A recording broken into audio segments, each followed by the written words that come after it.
Bismillahirrahmanirrahim. Assalamualaikum warahmatullahi wabarakatuh. Akhwati fillah yang tercinta dimanapun berada, Alhamdulillah dengan izin Allah kita berjumpa kembali dalam program Taku, Tanya ke Ustazah. Tepatnya Taku ke-16. Alhamdulillah. Semoga Allah ridhai, Allah mudahkan program Taku ini dan semoga bermanfaat untuk umat, berkah dunia akhirat. Allahumma amin. Pertanyaan taku kali ini datangnya dari Bu Eti yang saat ini berdomisili di Jerman, lebih tepatnya tetangga saya di Dortmund, Alhamdulillah.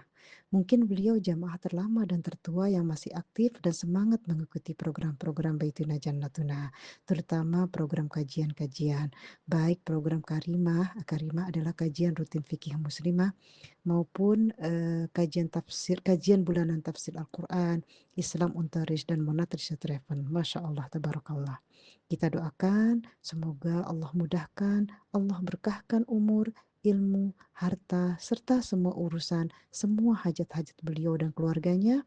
Begitupun dengan kita dan keluarga kita semua. Allahumma amin ya rabbal alamin. Baik, saya akan membacakan pertanyaan beliau. Bagaimana bila menguap saat di tengah membaca surah dalam sholat? Apakah harus berhenti dulu untuk membaca ta'awud atau bagaimana? Baik, saya akan mencoba menjawab pertanyaan ini. Bismillah, walhamdulillah, wassalatu wassalamu ala rasulillah, wa ala alihi wa sahbihi wa mawalah amma ba'd. Bu Eti dan akhwati fillah yang tercinta yang dirahmati Allah Subhanahu wa taala, sebetulnya wajar kalau kita menguap saat sholat, walaupun sudah ditahan semampunya supaya tidak menguap. Apalagi saat seperti sekarang ini, ya saat musim panas, di mana waktu isya di Jerman, maksudnya di Eropa ya, di mana waktu isya di Eropa sangat larut dan waktu subuhnya lebih awal. Dan secara hukum pun menguap dalam sholat tidak membatalkan sholat. Namun, jika dilakukan secara berlebihan atau tanpa adab yang benar, hal ini dapat mengurangi pahala dan kekhusyuan ibadah sholat kita. Apalagi saat sholat berjamaah, bisa jadi akan mengganggu kekhusyuan jamaah sholat lainnya. Kemudian untuk menjawab pertanyaan Bu Eti ini, kita kembali ke riwayat-riwayat hadis mengenai menguap ini.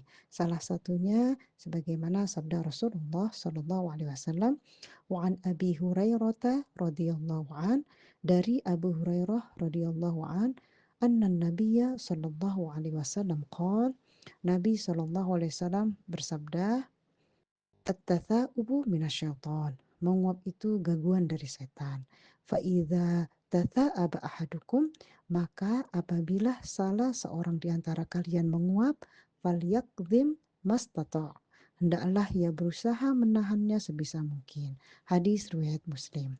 Dalam riwayat lain yang diriwayatkan oleh Imam Muslim juga disebutkan falyumsik biyadih. Hendaklah ia tahan dengan tangannya. Berdasarkan hadis yang dibacakan tadi dan beberapa riwayat hadis lain yang senada, sebetulnya bila kita perhatikan tidak ada perintah membaca ta'awudz. Ya, kita tahu ta'awudz adalah membaca a'udzubillahi minasyaitonirrajim. Ya, di dalam hadis ini tidak ada perintah membaca ta'awudz setelah menguap. Namun mungkin karena dalam hadis-hadis tersebut menegaskan bahwa menguap berasal dari gangguan setan, makanya banyak muslim yang membaca ta'awudz setelah menguap. Kita pun tidak menyalahkan ya karena tidak bertentangan dengan hadis tersebut insya Allah. Apalagi menguapnya saat di tengah membaca ayat atau surah di dalam Al-Quran. Seperti pertanyaan Bu Eti tadi. Justru dengan membaca ta'awudz sesaat setelah menguap akan mengganggu susunan kata atau kalimat dalam ayat-ayat yang dibacakan.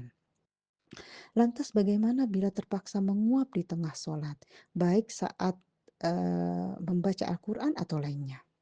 Berdasarkan hadis yang dibacakan tadi dan hadis-hadis lainnya yang senada, para ulama berpendapat bahwa menguap saat sholat hukumnya makruh ya, dan disunahkan untuk menutup mulut dengan menggunakan tangan sama seperti bila kita menguap di luar sholat.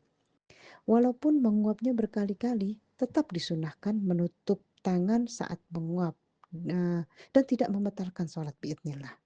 Karena gerakan yang membatalkan sholat bila gerakannya itu banyak dan berturut-turut. Sementara menguap biasanya ada jeda ya, walaupun sebentar. Adapun mengenai, tangan mana yang digunakan untuk menutup mulut saat menguap dalam sholat maupun di luar sholat, nah, dalam hal ini terjadi perbedaan pendapat di kalangan ulama. Misalnya menurut Imam Ar-Ramli rahimahullahu taala, menurut beliau dengan tangan kiri, ya. Sedangkan menurut Imam Ibnu Hajar rahimahullahu taala, tidak ada teknis khusus dalam menutup mulut saat menguap. Sehingga tetap disunahkan baik menggunakan tangan kiri maupun tangan kanan, baik menggunakan telapak tangan bagian luar ataupun dalam. Demikian, Allahu a'lam bishawab, wa ilaihil marji'u wal ma'ab. Semoga bermanfaat. Lebih dan kurangnya mohon maaf. Sampai bertemu dalam takbir berikutnya. Semangat. Assalamualaikum warahmatullahi wabarakatuh.